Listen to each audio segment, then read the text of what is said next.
Assalamualaikum semua. Adakah semua dalam keadaan sihat?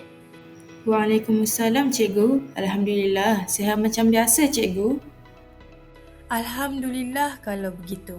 Baiklah murid-murid, pada hari ini kita akan belajar tajuk yang baru. Cuba tengok botol air yang cikgu pegang ni. Agak-agaknya, apa ya tajuk yang kita nak belajar hari ini? Saya rasa kita nak belajar tentang air kan, cikgu? Betul, hari ini kita akan belajar tentang sumber air. Baiklah, mari kita tonton video pendek tentang tajuk sumber air. Jom.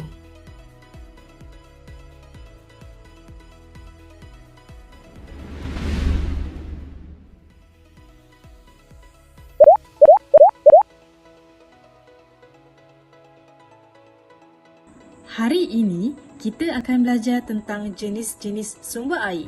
Ada dua jenis utama sumber air. Siapa boleh teka? Air hujan ke cikgu? Air hujan itu betul, tapi ia termasuk dalam kategori besar yang kita akan bincang kejap lagi. Baiklah, mari kita tengok sumber air apa yang terdapat di Malaysia ni.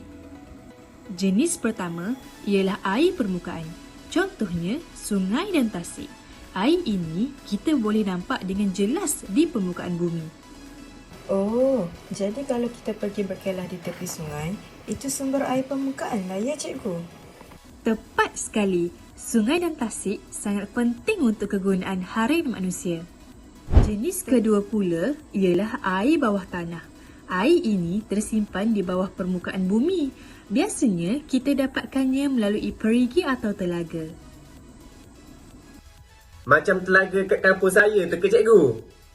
Ya betul, itu contoh air bawah tanah. Walaupun tak nampak, ia sangat penting terutama di kawasan yang tiada sungai.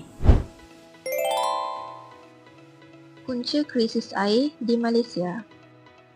Mari teruskan pembelajaran lagi. Seterusnya, ada sesiapa tahu kenapa isu air ini semakin serius di negara kita? Sebab musim panas kan cikgu? Betul Amir, cuaca adalah salah satu faktor. Tetapi, ada beberapa lagi punca yang penting. Mari kita bincangkan 5 punca utama krisis air. Punca pertama ialah penebangan hutan di kawasan tadahan air. Hutan sangat penting sebagai ekosistem yang membekalkan air bersih. Tetapi, bila hutan diteroka untuk pembalakan dan pertanian, ia menyebabkan hakisan pada tanah. Tanah yang terhakis ini akan termendap di sungai dan empangan, lalu menjejaskan bekalan dan kualiti air. Jadi kalau kita tebang hutan, air bersih pun akan berkuranglah cikgu. Tepat sekali Siti. Seterusnya, punca kedua ialah fenomena cuaca ekstrim. Contohnya, kemarau panjang atau fenomena El Nino. Pada tahun 2016, El Nino telah menyebabkan kemarau yang sangat teruk di semenanjung Malaysia. Akibatnya, aras air di empangan Timah Tasuh di Perlis dan empangan Tasik Merah di Perak susut sehingga tahap kritikal. Cikgu, kalau empangan kering, macam mana penduduk dapat bekalan air? Soalan yang baik, Amir. Bila empangan kering, bekalan air kepada rumah, sekolah dan industri akan terganggu. Sebab itulah kita perlu hargai air dan gunakannya secara berhemah. Baiklah, punca seterusnya ialah pembuangan sampah sarap ke dalam sungai. Banyak sungai di Malaysia sudah tercemar dengan sampah dan sisa industri. Menurut Jabatan Alam Sekitar pada tahun 2016, terdapat sebanyak 229 daripada 473 sungai di negara ini didapati tercemar. Kalau sungai kotor, air untuk kita minum pun bahaya kan cikgu? Ya Siti, sebab tu kita kena jaga sungai kita. Jangan buang sampah merata-rata. Jadi seterusnya, punca keempat ialah pencemaran sisa kimia di dalam sungai. Pembuangan sisa kimia oleh pihak kilang yang tidak bertanggungjawab akan menyebabkan pencemaran sungai yang serius. Apabila bahan kimia ini masuk ke dalam sungai, ia bukan sahaja menjejaskan kualiti air, tetapi juga membahayakan semua kehidupan termasuk kehidupan akuatik dan manusia yang tinggal di sekitarnya. Sebagai contoh, pembuangan sisa kimia di Sungai Kim Kim telah menyebabkan aliran sepanjang 1.5 km sungai tercemar pada tahun 2019.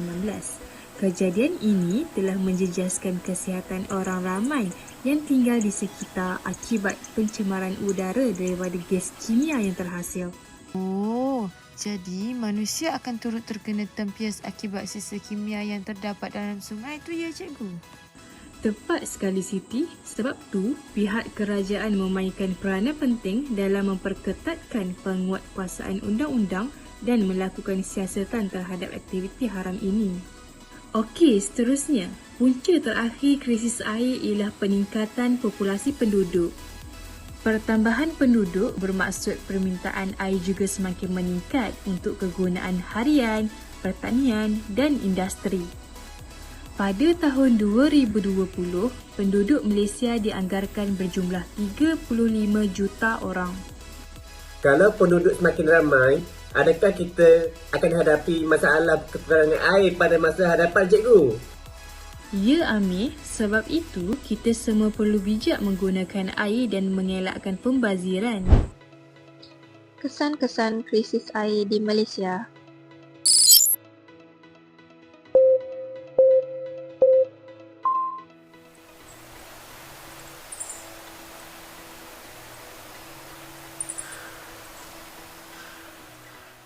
Topik seterusnya yang kita akan belajar ialah tentang kesan krisis air di Malaysia. Kesan yang pertama ialah kepupusan flora dan fauna. Saya nampak sungai yang kering dan ada ikan yang mati, cikgu. Ikan itu timbul di atas air.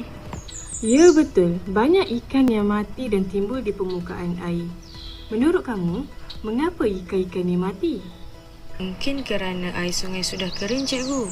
Jadi ikan tak ada tempat untuk hidup. Tepat sekali, ikan memerlukan air untuk bernafas dan hidup. Bila sungai kering, semua keperluan untuk benda hidup akan terganggu. Baiklah, kesan kedua krisis air di Malaysia ialah kemudaratan kepada manusia. Cikgu nak tanya, apa yang terjadi kepada kanak-kanak itu selepas minum air tersebut? Dia kelihatan seperti memegang perut dan nampak sakit, cikgu. Mengapa dia sakit? Air yang diminum oleh kanak-kanak itu berkemungkinan dicemari oleh bahan-bahan yang tercemar hasil daripada kerosakan flora dan fauna. Bagus Siti, sangat tepat.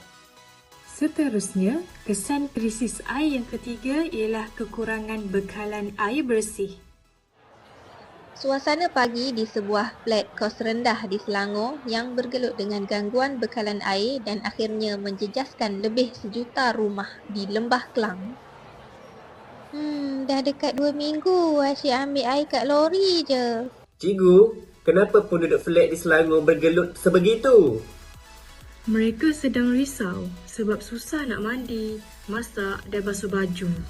Inilah kemungkinan kesan yang akan dialami jika berlaku gangguan bekalan air bersih yang boleh menyebabkan masalah bekalan air bersih untuk kegunaan domestik.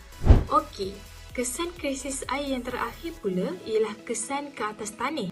Murid, sila lihat situasi ini. Apa yang kamu nampak? Saya nampak tanah di sawah padi yang retak-retak, cikgu. Apa yang berlaku? Ini adalah sebahagian kesan daripada kemarau yang berlaku terlalu lama. Kita berkemungkinan akan mengalami kekurangan bekalan makanan dan harga makanan harian mungkin akan meningkat. Keadaan di sawah padi yang kian retak akibat kemarau yang berlaku secara berterusan. Langkah mengurangkan kejadian krisis air. Mari kita teruskan. Baiklah, kita teruskan kelas kita dengan macam mana kita nak atasi masalah krisis air di Malaysia ni. Ada yang tahu tak? Contohnya kita kena buat kempen kan, cikgu?